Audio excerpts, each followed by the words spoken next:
It. Look at the sun. The sun is rising. It is 7:13,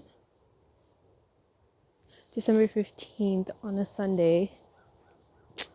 Okay, let me just real quick remind myself why I'm out here.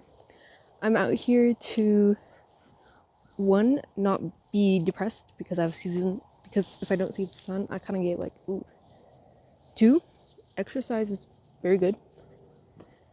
And doing it consistently, make sure that like I get exercise in every day, even if like one day I can't really do much. Oh, the moon. Can you see it?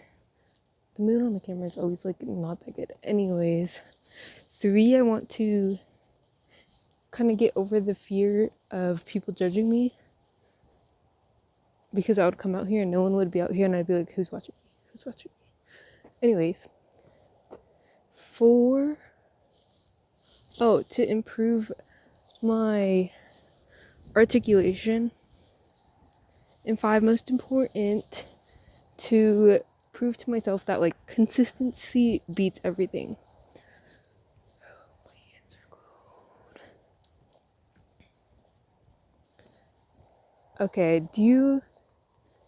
I'm gonna do a relatability line.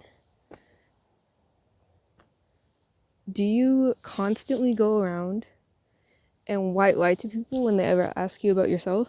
Like it could be something simple like, what's your type? And then you just like white lie, or you avoid the question. Or are you constantly turning conversations back around to the other person? Do you feel like you don't have deep connections with your friends? Do you feel like you're better at small talk than like closer conversations? And do you feel like you're not 100% yourself when you're around other people? Well, this is how I felt. Anyways, but I was having like all these issues, like basically just not feeling like my friends actually cared about me. But in the end, it had like nothing to do with them and everything to do with me, because every time like I could get into a friendship because I'm like really good with small talk and like asking people about themselves, but a relationship can only get so far with you just asking about a relationship can only get so far when they're the only one talking and like you only know about them. So like you have to learn how I had to learn how to like reveal myself, but I felt like so vulnerable and unsafe doing that. So I'm gonna tell you how I did it. First of all, I like discovered the solution when I was basically watching this video about attachment styles, and I assumed that I was gonna be like the good one or whatever, like the secure one. And then she was like describing, she's like, this was really toxic, don't be around these people because they like, what she was basically saying is that in the beginning they'll come really close to you, and then once they get too close they kind of back off. And I was like, that all the things she was saying about that one kind, I'm like, dang, that kind of sounds like me. Anyways, I took the purple attachment quiz, and I found out that I was not secure, and I was actually the one that they say is like the hardest to heal or whatever. And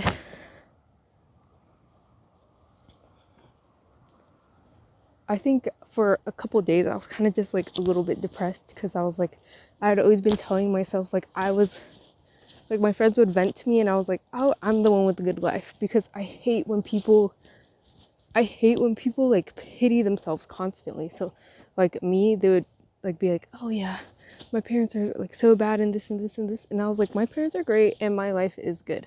And yeah, my parents are great, but if your parents come my parents went through a lot. So like if your parents come from trauma and they never like fixed it, it's likely that some of that is going to pass down onto you because they just have unresolved trauma and it causes them to like act a certain way throughout their whole entire life, which is kind of what the attachment style quiz is about.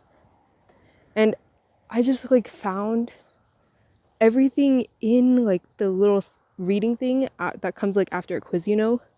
I found that like all of it matched me. And I also have this book called The Body Keeps the Score, and I actually stopped reading it because I'm like, oh, I don't need any of this. I'm like perfectly fine. Like I'll just like give it to one of my traumatized friends or whatever. And I was reading, I remembered that there was like something about like childhood and stuff, and all of it was describing like disorganized attachment. And it was like binge eating and all these like binge eating and like kind of like this like going back and forth, like you get close to somebody and then you get scared and you kind of back off, and like all of it like really like described me to the T. I mean, it still kind of does, but anyways, we're gonna use past tense for manifestation purposes. All of it like really described me. So I was just like, what am I gonna do about this? What am I gonna do about this? And I would watch like tons of videos on disorganized attachment, looking up like how like the steps you take to like kind of solve it, and none of them had anything. And I think the big lesson I learned from this is that like after this, because I couldn't find anything, I just was journaling. And before I journaled about it, like before I discovered the attachment thing, and I was saying that like I shouldn't lie anymore.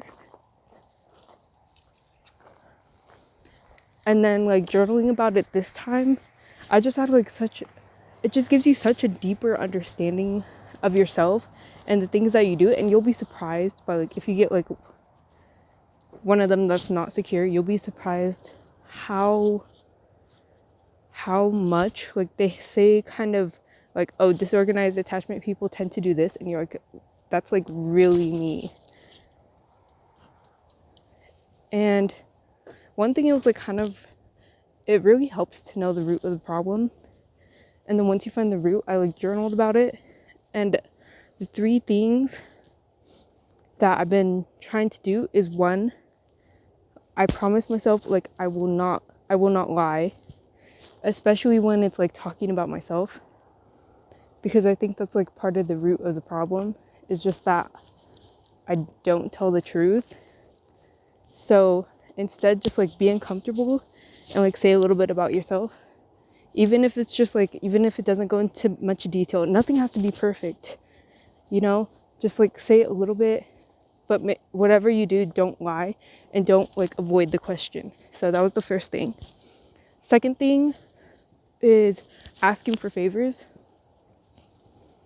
because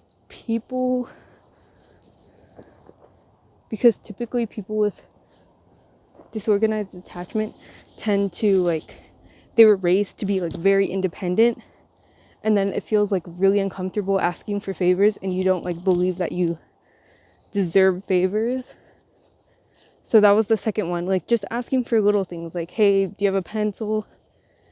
And yesterday I asked for a ride, and it like made me really uncomfortable, but I was like so grateful I did it because I had a really good time. And then the last thing, dang, I kind of forgot what the last thing is.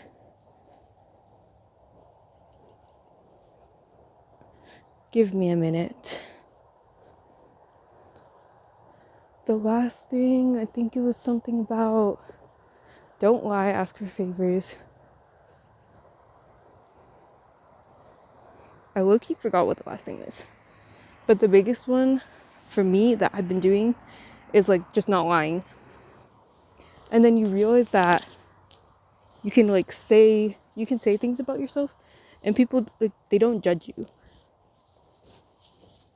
I don't know. It's just that if you have disorganized attachment, you know that you feel like really, like you don't want, okay, for me, it's like I don't want to put myself out there because if I do, then if people don't like the real me, then I'll be like really sad. But so instead of putting like the real me out there and my authentic self, I just avoid the question or just put out something that's like not me, so that if they don't like it, then I don't get hurt.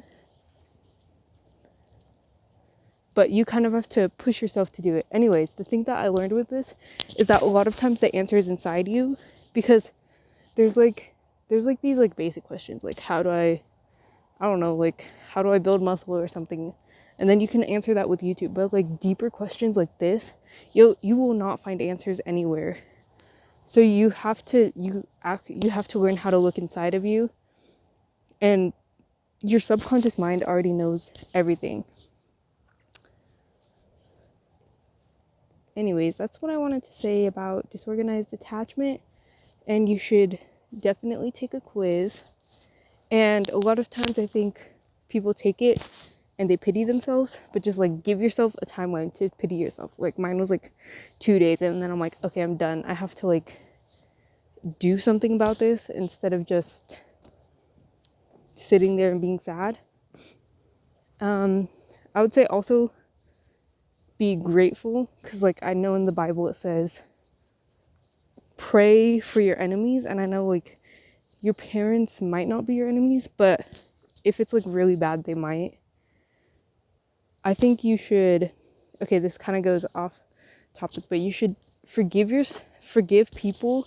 Like it takes time, but forgive people, not really for them, and you don't even have to tell it to them, but do it for yourself, because having like hatred in your heart is just so bad, and it will like negative energy, and your life will go spiral downwards.